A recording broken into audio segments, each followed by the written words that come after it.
turgan gün, bölek bire turgan gün. Matur sözler, zor tilekler, alıp bile turgan gün. Bäxtler tilim siňa, şatlyklar tilim siňa. Minim her bir jan sulaşım, her ýaňa günüm siňa.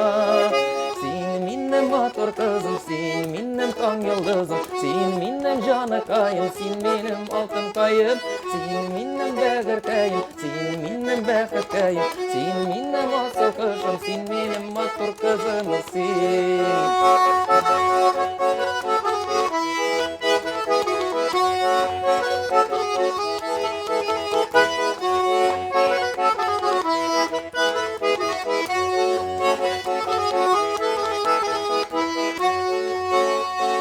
Hudaýga rahmet okuyun, seni getirgen üçün.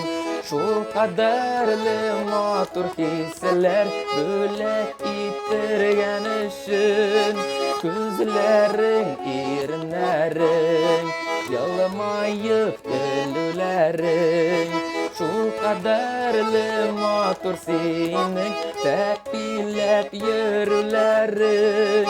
Sen minim matur kızım, sen minim taň ýyldızım, sen minim janakayım, sen minim altyn kayım, sen minim bägerkäýim, sen minim bäxtkäýim, sen minim asal kışım, sen minim matur kızım, sen.